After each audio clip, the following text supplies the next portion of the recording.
சேனலின் புதுவையின் இன்றைய நிகழ்வுகள். புதுச்சேரி மாவட்ட ஆட்சியர் அலுவலகத்தில் புகையிலை கட்டுப்பாடு குறித்த ஆலோசனை கூட்டம் மாவட்ட ஆட்சியர் குலோத்துங்கன் தலைமையில் நடைபெற்றது.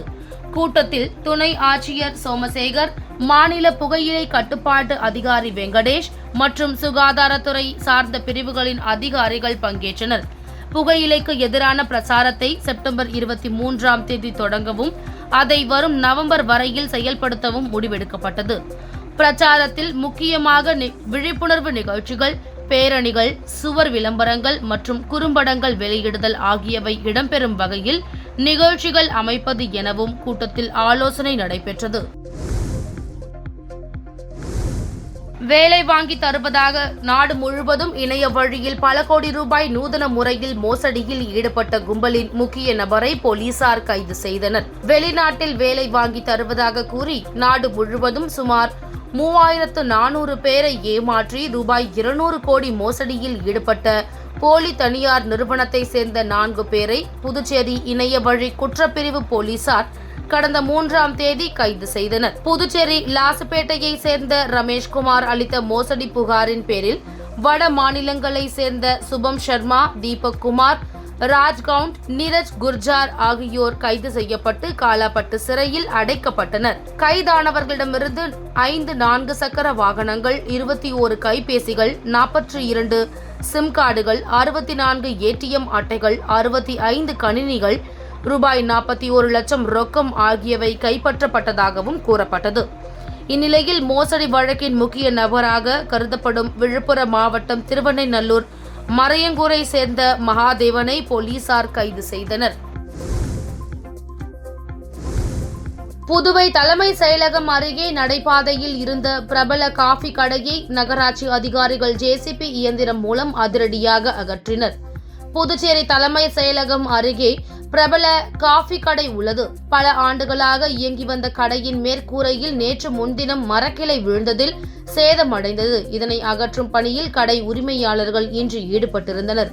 இந்நிலையில் நடைபாதையை ஆக்கிரமித்து காஃபி கடை இயங்கி வருவதாக நகராட்சிக்கு புகார் சென்றது. இதன் பேரில் நகராட்சி அதிகாரிகள் போலீஸ் துணையுடன் சம்பந்தப்பட்ட இடத்தை அகற்ற பொக்லைன் இயந்திரம் மூலம் வந்தனர். இதற்கு எதிர்ப்பு தெரிவித்து கடை உரிமையாளர்கள் மற்றும் அவருக்கு ஆதரவாக பலர் அதிகாரிகளிடம் கடும் வாக்குவாதத்தில் ஈடுபட்டனர். இதனால் அங்கு பரபரப்பு ஏற்பட்டது. எனினும் நகராட்சி அதிகாரிகள் போலீஸ் துணையுடன் இயந்திரம் மூலம் காஃபி பாரை முற்றிலுமாக அகற்றினர்.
புதுச்சேரியை சேர்ந்த செவிலியருக்கு சிறப்பாக பணியாற்றியதற்காக மத்திய அரசின் பிளாரன்ஸ் நைட்டிங்கேல் விருது வழங்கப்பட்டது. நாடு முழுவதிலும் உள்ள மாநிலங்கள் மற்றும் யூனியன் பிரதேசங்களில் உள்ள அரசு மருத்துவமனைகளில் சிறப்பாக பணியாற்றும் செவிலியர்களை தேர்வு செய்து அவர்களை கௌரவப்படுத்தும் விதமாக ஆண்டுதோறும் பிளாரன்ஸ் நைட்டிங்கேல் விருதை மத்திய அரசின் சுகாதாரத்துறை வழங்கி வருகிறது. அதன்படி 2024ஆம் ஆண்டிற்கான பிளாரன்ஸ் நைட்டிங்கேல் விருதுக்கு புதுச்சேரி செஞ்சி சாலையை சேர்ந்த கிராமப்புற செவிலியர் விஜயகுமாரியை தேர்வு செய்து ஜனாதிபதி திரௌபதி முர்மு விருது வழங்கி கௌரவித்துள்ளார். புதுச்சேரி சுகாதாரத்துறையில் கடந்த 28 ஆண்டுகளாக கிராமப்புறங்களில் பணியாற்றி வரும் விஜயகுமாரி தற்போது தவளக்குப்பம் அரசு ஆரம்ப சுகாதார நிலையத்தில் கிராமப்புற செவிலியராக பணியாற்றி வருகிறார். இவர் தனது பணியை சிறப்பாக செய்ததுடன் இரத்த தானம், கண்தான விழிப்புணர்வு, கர்ப்பிணிகள் மற்றும் பிரசவித்த தாய்மார்களுக்கு தேவையான விழிப்புணர்வு, சுற்றுச்சூழல் மேம்பாட்டிற்கான விழிப்புணர்வு உள்ளிட்ட செயல்பாடுகளில் தங்களது பங்களிப்பை சிறப்பாக செய்திருப்பதாக குறிப்பிடப்பட்டிருக்கிறது மத்திய அரசின் சுகாதாரத்துறை. புதுச்சேரியில் பெண் உட்பட 6 பேரிடம் ரூபாய் 3,45,000 மோசடி செய்த மர்ம கும்பலை சைபர் கிரைம் போலீசார் தேடி வருகின்றனர். புதுச்சேரி நகர பகுதியை சேர்ந்தவர் அஸ்வினி. இவரை தொடர்பு கொண்ட மர்ம நபர் வீட்டில் இருந்தபடியே பகுதி நேரத்தில் ஆன்லைன் மூலம் பணம் சம்பாதிக்கலாம் என கூறினார். அதனை நம்பிய அவர் 2,04,000 ரூபாயை அனுப்பி ஏமாந்தார். அதேபோல திருபுவனை பகுதியை சேர்ந்த மோனிகா ரூபாய் 24,000 அனுப்பி ஏமாந்தார். தொடர்ந்து தன்வந்திரி நகரை சேர்ந்தவர் ராஜ்குமார் அயோத்தியில் தங்குவதற்கு ஆன்லைன் மூலம் விடுதியை தேடி அதில் ஒரு நபரிடம் பேசி விடுதி அறையை புக் செய்து கொடுக்க ராஜ்குமார் 49,000 ரூபாய் அனுப்பி அந்த மர்ம நபரிடம் ஏமாந்தார். மேலும் லாஸ்பேட்டையை சேர்ந்த ஆஷிக்கிடம் 45,000 ரூபாய், பிள்ளைச்சாவடியை சேர்ந்த சேரன் 10,000 ரூபாய், முதலியார்பேட்டையை சேர்ந்த ராஜீவ்காந்தி 13,000 ரூபாய் மர்ம நபரிடம் அனுப்பி ஏமாந்துள்ளனர். இது குறித்து 6 பேர் நேற்று கொடுத்த புகாரின் பேரில் சைபர் கிரைம் போலீசார் வழக்கு பதிந்து மர்ம கும்பலை தேடி வருகின்றனர். புதுச்சேரி அரசு ஆதிதிராவிடர் நலத்துறை மூலம் வீராம்பட்டினம் தேர் திருவிழாவில் கொலை செய்யப்பட்ட நரிக்குறவரின் குடும்பத்தினருக்கு ரூபாய் 4,42,000 நிதி உதவியை முதல்வர் ரங்கசாமி வழங்கினார். புதுச்சேரி அருகே வீராம்பட்டினம் செங்கழு நீரம்மன் கோவில் தேரோட்டம் கடந்த ஆகஸ்ட் 15ஆம் தேதி நடைபெற்றது. அப்போது திருவிழாவில் சிதம்பரம் கீரப்பாளையம் நரிக்குறவர் காலனியை சேர்ந்த வள்ளிமலை என்பவர் பொருட்களை விற்க வந்தவராக தெரிகிறது.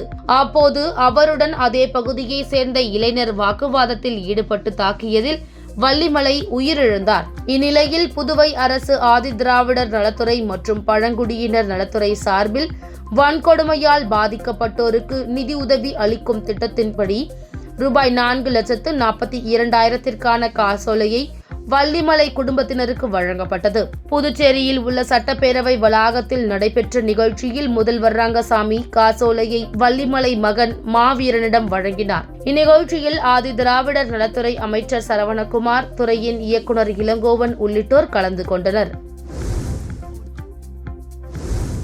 புதுச்சேரி காலாப்பட்டு மத்திய சிறைச்சாலையில் 4 எஸ்பிக்கள் தலைமையில் 40க்கும் மேற்பட்ட போலீசார் திடீர் சோதனையில் ஈடுபட்டுள்ள சம்பவம் பரபரப்பை ஏற்படுத்தியுள்ளது.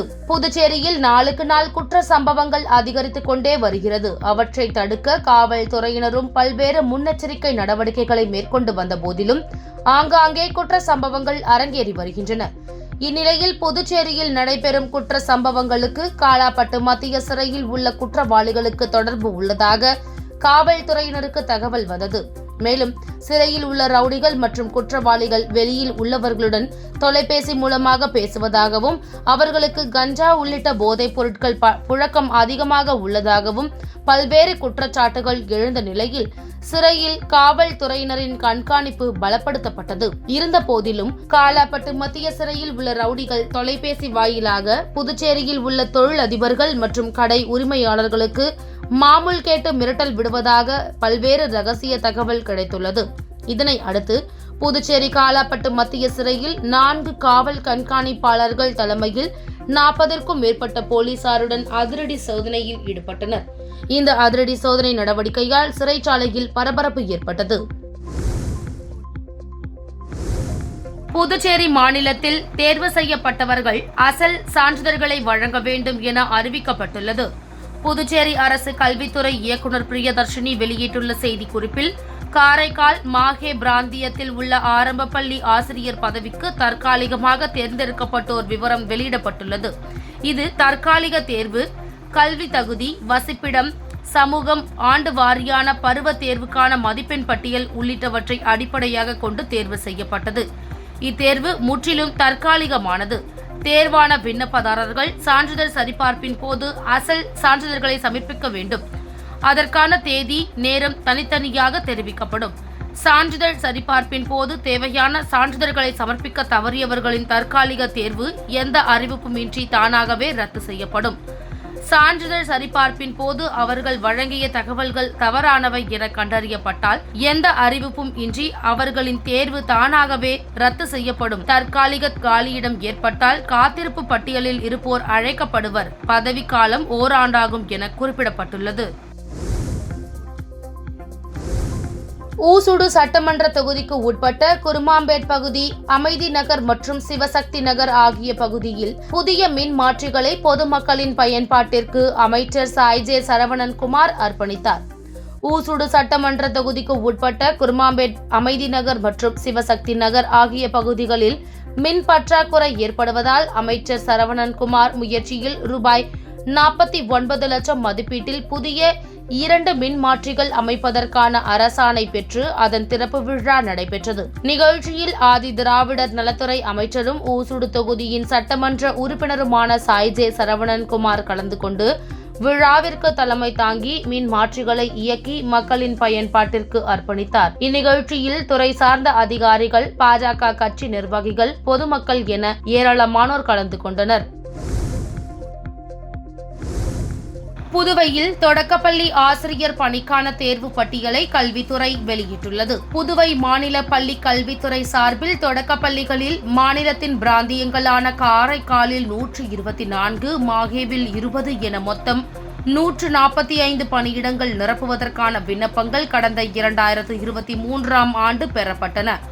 அதன்படி பெறப்பட்ட விண்ணப்பதாரர்களில் தகுதியானவர்கள் ஆசிரியர் பணிக்கு தேர்வு செய்யப்பட்டுள்ளனர். ஆசிரியர் பணிக்கு தேர்வு செய்யப்பட்டவர்களது பட்டியல் கல்வித்துறை சார்பில் வெளியிடப்பட்டுள்ளது. இடஒதுக்கீடு அடிப்படையில் பட்டியல் வெளியிடப்பட்டுள்ளது. அதன்படி காரைக்காலில் காலியாக உள்ள 124 இடங்களில் பொது பிரிவில் 64 பேர், இதர பிற்படுத்தப்பட்டோர் பிரிவில் 13 பேர், மிகவும் பிற்படுத்தப்பட்டோர் பிரிவில் 22 பேர், இபிசி பிரிவில் 2 பேர், பிசிஎம் 1, தாழ்த்தப்பட்டோர் 21 என தேர்வு செய்யப்பட்டுள்ளனர். இதில் முஸ்லிம் பிரிவில் ஓரிடத்திற்கு ஆள் நிரப்பப்படவில்லை. இதேபோல் மாஹேவில் காலியாக உள்ள 21 இடங்களில் பொது பிரிவினர் 13 பேர், இதர பிற்படுத்தப்பட்டோர் பிரிவில் 2 பேர், மிகவும் பிற்படுத்தப்பட்டோர் பிரிவில் 2 பேர் என பட்டியல் அறிவிக்கப்பட்டுள்ளது. மாஹேவில் மிகவும் பிற்படுத்தப்பட்டோர், எஸ்சி, பொருளாதார நலிவடைந்தோர் ஆகிய பிரிவுகளில் தலா ஓரிடம் என 4 இடங்கள் நிரப்பப்படவில்லை என்பது குறிப்பிடத்தக்கது. காசாவில் ஹமாஸ் அமைப்பினரை ஒழிக்கும் நோக்கில் போரிட்டு வரும் இஸ்ரேல் ராணுவத்திற்கு அண்டை நாடான லெபனானை சேர்ந்த ஹிஸ்புல்லா அமைப்பினர் பெரும் தலைவலியாக இருக்கின்றனர். ஹமாஸுக்கு ஆதரவாக தினந்தோறும் இஸ்ரேலை இந்த அமைப்பினர் தாக்கி வருகின்றனர். இதனால் இஸ்ரேலும் ஹிஸ்புல்லா அமைப்பினரை குறிவைத்து லெபனான் மீது தாக்குதல் நடத்தி வருகிறது. இதற்காக பல்வேறு வழிகளை கையாண்டு வருகிறது. இந்த நிலையில் யாரும் எதிர்பாராத வகையில் லெபனானில் பயன்பாட்டில் உள்ள பேஜர்கள் வெடித்து பெரும் சேதங்களை ஏற்படுத்தி இருக்கிறது. இதன் பின்னணியில் இஸ்ரேல் இருக்கலாம் என கருதப்படுகிறது. பேஜர்களை தொடர்ந்து வாக்கி டாக்கிகளும் பல்வேறு இடங்களில் வெடித்து சிதறின. இதில் தற்போது வரை 34 பேர் கொல்லப்பட்டுள்ளனர். ஆயிரக்கணக்கானவர்கள் காயம் அடைந்துள்ளனர். இந்த தாக்குதலுக்கு பின்னணியில் இஸ்ரேல் இருப்பதாக குற்றச்சாட்டு எழும் சூழலில் லெபனான் மீது இஸ்ரேல் வான்வழி தாக்குதலை நடத்தியுள்ளது. லெபனானின் தெற்கு பகுதியில் ஹிஸ்புல்லா கட்டமைப்புகளை குறிவைத்து இஸ்ரேல் இந்த வான்வழி தாக்குதலை நடத்தியுள்ளது. 45வது செஸ் ஒலிம்பியாட் போட்டி ஹங்கேரி தலைநகர் புடாபெஸ்டில் நடந்து வருகிறது. 11 சுற்றுகள் கொண்ட இந்த போட்டியில் இன்று அரங்கேறிய 7வது சுற்றில் இந்திய பெண்கள் அணி ஜார்ஜியாவை சந்தித்தது. இதில் வந்திகா அகர்வால், வைஷாலி ஆகியோர் ஜார்ஜியா வீராங்கனைகளை தோற்கடித்தனர். இறுதியில் இந்தியா 3-1 என்ற புள்ளி கணக்கில் ஜார்ஜியாவை வீழ்த்தி தொடர்ந்து 7வது வெற்றியை ருசித்தது. இதன் மூலம் 14 புள்ளிகள் பெற்றுள்ளது. இதேபோல் இந்திய ஆண்கள் பிரிவில் குகேஷ் சீனாவின் வெய்யை தோற்கடித்தார். மற்ற வீரர்கள் டிரா செய்தனர். இதனையடுத்து இந்திய ஆண்கள் அணியும் 14 புள்ளிகள் பெற்றுள்ளது. இத்துடன் சக்தி சேனலின் புதுவையின் இன்றைய நிகழ்வுகள் முடிவடைகின்றன. வணக்கம். உங்கள் சக்தி சேனலின் புதுவையின் அன்றாட நிகழ்வுகளை உடனுக்குடன் தெரிந்து கொள்ள சக்தி சேனல் புதுச்சேரி யூடியூப் சேனலை சப்ஸ்கிரைப் செய்து கொள்ளுங்கள். மறக்காமல் பெல் பட்டனையும் கிளிக் பண்ணுங்க, ஷேர் பண்ணுங்க, லைக் பண்ணுங்க. உங்கள் சக்தி சேனல்.